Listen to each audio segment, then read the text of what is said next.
Welcome to fandom. তো অনেক দিন বাদে আবার একটা ইন্ডিয়ান ফুটবলের আপডেটের ভিডিও নিয়ে এসেছি। তো অনেকগুলো আপডেট রয়েছে, সেগুলো নিয়ে তো বলবোই। একদিন বাদে ডার্বি রয়েছে, সেটা নিয়েও বলবো। অনেকে টিকিটের জন্য জিজ্ঞেস করছে, সেইটা সম্পর্কে অবশ্যই বলে দেবো। এবং এই মুহূর্তে একটা সবচেয়ে বড় ব্যাপার, সেটা হচ্ছে আনোয়ার আলী। তো আনোয়ার আলী কোথায় যাবে, আনোয়ার আলীর ভাগ্য কী হবে, সেগুলো নিয়ে কি আপডেট রয়েছে বা আমরা কতদূর কি জানি, তো সেগুলো নিয়ে একটা সূক্ষ্ম ধারণা তোমাদেরকে দেব। মানে মোটামুটি যেই কনফিউশনটা তৈরি হচ্ছে সমস্ত সমর্থকদের মধ্যে, যাতে সেই কনফিউশনটা দূর হয়ে যায়, তো সেটা নিয়েই এই ভিডিওটা। কিন্তু তার আগে যারা এখন অবধি সাবস্ক্রাইব করেনি, তো অবশ্যই কিন্তু সাবস্ক্রাইব করে দিও, তার সাথে বেল আইকনটাও কিন্তু ক্লিক করে দিও রেগুলার নোটিফিকেশন পাওয়ার জন্য। আর আমাদের ফেসবুক এবং ইনস্টাগ্রাম পেজ দুটো কিন্তু অবশ্যই ফলো করো, কারণ ওখানে কিন্তু আমরা ট্রায়াল থেকে শুরু করে সব টুর্নামেন্ট সব কিছুর আপডেট ওখানেই পোস্ট করি। তো প্রথমে বলি যে একটা টুর্নামেন্টের কথা। তো সেই টুর্নামেন্টটা একটু বলে দিই। সেটা হচ্ছে red and gold championship, organized by Kanchrapara East Bengal supporters. তো ওরা কিন্তু একটা টুর্নামেন্ট অর্গানাইজ করতে চলেছে। তো যারা যারা পার্টিসিপেট করতে চাও অবশ্যই যোগাযোগ করতে পারো ওদের সাথে। তো পোস্টারটা আমি স্ক্রিনে দিয়ে দিচ্ছি, দেখে নাও। এবং রুলস অ্যান্ড রেগুলেশন কী রয়েছে সব কিছু হচ্ছে 28 তারিখে কিন্তু এই টুর্নামেন্টটা হবে। এরপরে আসি বাকি আপডেটগুলোতে। তো তার মধ্যে প্রথমেই বলি যে Premier League Next Gen Cup 2024 কিন্তু শুরু হচ্ছে, এবং সেটা কিন্তু হবে আগস্ট মাসের 1 তারিখ থেকে 4 তারিখ অবধি, এবং এটা হবে ইউকেতে। এবং এখানে কিন্তু ইন্ডিয়া থেকে 3টে টিম পার্টিসিপেট করবে। তো জানোই যারা RFDL এর টপ 3 টিম ছিল, সেটা হচ্ছে পাঞ্জাব এফসি, ইস্টবেঙ্গল এফসি এবং মুথুট এফএ। তো এরা কিন্তু 3জন পার্টিসিপেট করবে, এবং এদের সাথে যারা পার্টিসিপেট করবে তারা হচ্ছে Everton FC, Aston villa FC, crystal palace FC, Tottenham spare FC এবং স্টেলেনবশ এফসি। তো এই টোটাল 8টা টিম কিন্তু টোটাল পার্টিসিপেট করবে, এবং প্রত্যেকের সাথে খেলবে। মানে একটা করে ম্যাচই খেলবে। সেখান থেকে কিন্তু যারা জিতবে তারা কিন্তু একটার পর একটা জিতে কিন্তু ফাইনালে যাবে। আর বাকিরা ওই 7th place, 5th place, 3rd প্লেসের জন্য খেলবে, যারা হেরে যাবে এরকমই। এবং তার সাথে বলে দিই, ডুরান্ড কাপের ফিক্সচারও কিন্তু মানে ফিক্সচার এখনো পাবলিশ হয়নি, বাট গ্রুপ বিন্যাসটা হয়ে গেছে। তো গ্রুপ এ কলকাতাতে হবে। তো গ্রুপ এতে রয়েছে down town hero, East Bengal, Indian air force, Mohun Bagan. Group bio কলকাতাতে হবে। এখানে রয়েছে বেঙ্গালুরু, ইন্ডিয়ান নেভি, ইন্টারকাশি এবং মোহামেডান স্পোর্টিং। গ্রুপ সিও কলকাতাতে হবে। এখানে রয়েছে CISF, Kerala Blasters, Mumbai city, Punjab FC. Group D হবে জামশেদপুরে। এখানে রয়েছে Bangladesh army, Chennaiyin FC, Indian army এবং জামশেদপুর। গ্রুপ ই কোকরাঝাড়ে হবে। এখানে হচ্ছে Bodoland FC, BSF, north east United, Odisha. এবং গ্রুপ এফ শিলংয়ে হবে। এখানে রয়েছে FC গোয়া, হায়দ্রাবাদ, শিলং লাজং এবং তিরুভুম আরবি। তো এটাও কিন্তু শুরু হচ্ছে 26শে জুলাই থেকে। ফার্স্ট খেলা মোহনবাগানে 26 তারিখ, 27 তারিখ মোহামেডানের খেলা এবং 28 তারিখ ইস্টবেঙ্গলের খেলা। ডার্বি হচ্ছে 18ই আগস্ট, আগেও বলেছিলাম প্রবাবেল ডেট, কারণ 14ই আগস্ট কিন্তু ইস্টবেঙ্গলের AFC কাপের ম্যাচ রয়েছে।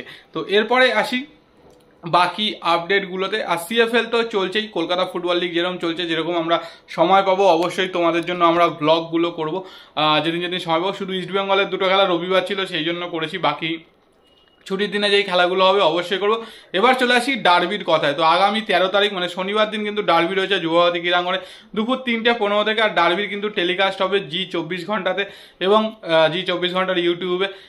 টিকিট যারা অনলাইনে কেটেছো, একমাত্র অনলাইনেই টিকিট দিচ্ছে। অফলাইনে টিকিটের কিন্তু কোনো ব্যবস্থা IF এর তরফ থেকে করা হয়নি। অনলাইনে এখনও মোটামুটি টিকিট অ্যাভেলেবেল আছে, কেটে নাও এবং টিকিট কালেকশন করতে পারবে যারা ইস্টবেঙ্গল সমর্থক। স্টেডিয়ামের 1 নম্বর গেট থেকে আগামীকাল সকাল 11টা থেকে সন্ধ্যে 7টা পর্যন্ত। যারা মোহনবাগান সমর্থক, মোহনবাগান গ্যালারির টিকিট রয়েছে, তারা হচ্ছে 4 নম্বর গেট এবং সকাল 11টা থেকে সন্ধ্যে 7টা পর্যন্ত। ম্যাচ ডেতে টিকিট দেবে কিনা এখনও সেটা অফিসিয়ালি জানায়নি।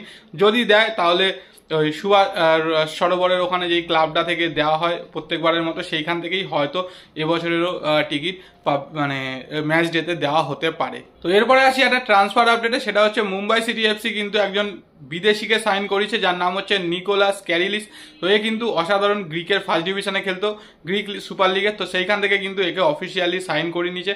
এছাড়া অ্যালেক্স সাজির ভাই অ্যালেন সাজি রিলায়েন্স ফাউন্ডেশন ইউথ লিগে খুব ভালো পারফরমেন্স, একসময় কথা উঠেছিল যে ইস্টবেঙ্গলে আসতে পারে। তো ওকে কিন্তু FC গোয়া সাইন করিয়ে নিয়েছে। তো এবার চলে আসি মেন কথা, যেটার জন্য আগ্রহ করছো এবং যেটা নিয়ে সবাই উত্তেজিত, সবাই চিন্তিত, সেটা হচ্ছে আনোয়ার আলী। তো আনোয়ার আলীর ভবিষ্যৎ কি হবে? আনোয়ার আলী কি সত্যি মোহনবাগানে থাকবে, না মোহনবাগান ছেড়ে বেরিয়ে যাবে? ইস্টবেঙ্গল কি ওকে সত্যিই সাইন করিয়ে নিচ্ছে? তো অনেক জায়গায় অনেক রকম নিউজ। কেউ বলছে ইস্টবেঙ্গলে সাইন হয়ে গেছে 5 বছরের জন্য নাকি, কেউ বলছে মানে কোনো জায়গায় বেরিয়েছে মোহনবাগান ছাড়বে না। আবার যিনি আনোয়ারের মেন লোক সেটা হচ্ছে রঞ্জিত বাজাজ, তিনি বলছেন আগামী 48 ঘন্টার মধ্যে কিন্তু জানা যাবে। তো বলে রাখি আনোয়ারের সিনারিওটা, তো আনোয়ারের সাথে কিন্তু 5 বছরের কন্ট্রাক্ট হয়েছিল মোহনবাগান সুপার জায়ান্টে, তার মধ্যে ম্যাক্সিমামটাই হচ্ছে লোন পিরিয়ড। কিন্তু ফিফার একটা রুলস আছে যেটা হচ্ছে কোনো প্লেয়ারকে কোনো ক্লাব থেকে অন্য কোনো ক্লাব 1 বছরের বেশি লোন পিরিয়ডে রাখতে পারবে না। এই মানে রুলটা কিন্তু 2 বছর আগেই ইমপ্লিমেন্ট হয়েছে, কিন্তু এআইএফএফ এই রুলটা কিন্তু ইন্ডিয়াতে এখনো অবধি চালু করেনি। তো সেই জায়গা থেকেই কিন্তু মোহনবাগান সুপার জায়ান্ট রঞ্জিত ভাইয়ের কাছ থেকে বা মিনার্ভা থেকে বা দিল্লি এফসি থেকে কিন্তু আনোয়ারকে নিয়ে আসে লোনে। তো সেই জায়গা থেকে যদি সেই মতো বলা যায় তাহলে কিন্তু মোহনবাগান সুপার জায়ান্টের কাছে ভ্যালিড পয়েন্ট রয়েছে ওকে লোনে রেখে দেওয়ার। তো ওকে কিন্তু নাও ছাড়তে পারে, কিন্তু যদি সেই রুলটা ইমপ্লিমেন্ট করে দেয় এই মুহূর্তে তাহলে কিন্তু সেটা লাগু হবে 2025 সিজন থেকে হওয়ার কথা। তো সেই ক্ষেত্রেও কিন্তু ভ্যালিড পয়েন্ট মোহনবাগান সুপার জায়ান্টের ক্ষেত্রেই রয়েছে। এবার যেহেতু রঞ্জিত বাজাজ বলছে তো সেখান থেকে একটা ব্যাপার, আরেকটা হচ্ছে অনেক জায়গায় দেখা যাচ্ছে যে আনোয়ার আলী নাকি কন্ট্রাক্ট টার্মিনেট করে নিয়েছে। তো এরকম কিন্তু কোনো খবর এখনো অবধি আমাদের কাছে নেই। ধরে নিলাম যদি আনোয়ার আলী নিজে স্বইচ্ছায় কন্ট্রাক্ট টার্মিনেট করে তাহলে তো সেটা আলাদা ব্যাপার, কারণ সেই ক্ষেত্রে একজন প্লেয়ার চাইলে কিন্তু কোনো টিমের সাথে কন্ট্রাক্ট টার্মিনেট করতেই পারে। সেই ক্ষেত্রে কিন্তু সেই টিমকে সেই প্লেয়ারকে কোনো রকম কম্পেনসেশন দিতে হবে না, এটা একটা ব্যাপার। তো সেটা যদি করে নেয় সেটা তো আলাদা ব্যাপার, তারপর ও যেখানে ইচ্ছা চাইবে সেখানেই কিন্তু সাইন করে নেবে যদি কন্ট্রাক্ট টার্মিনেট করে।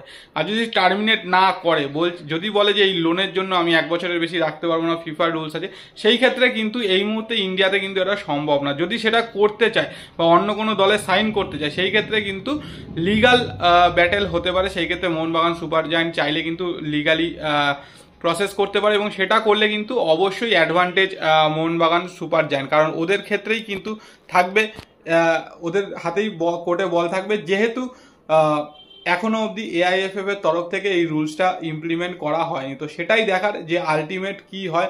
আনোয়ার আলী ভাগ্য, কারণ মোটামুটি এই মুহূর্তে যা চলছে আমাদের যতদূর ধারণা হয়তো সেরকম কিছুই হবে না, হয়তো মোহনবাগান সুপার জায়ান্টেই থেকে যাবে। আর একদম যদি আনোয়ার বলে যে যেহেতু দুটো বিদেশি নিয়েছে মোহনবাগান সুপার জায়ান্ট, সেইখান থেকে হয়তো ম্যাচ টাইম পাবে না, গেম টাইম পাবে না, সেই জন্য নিজে যদি স্বেচ্ছায় বলে যে আমি বেরিয়ে যাব, সেটা আলাদা ব্যাপার।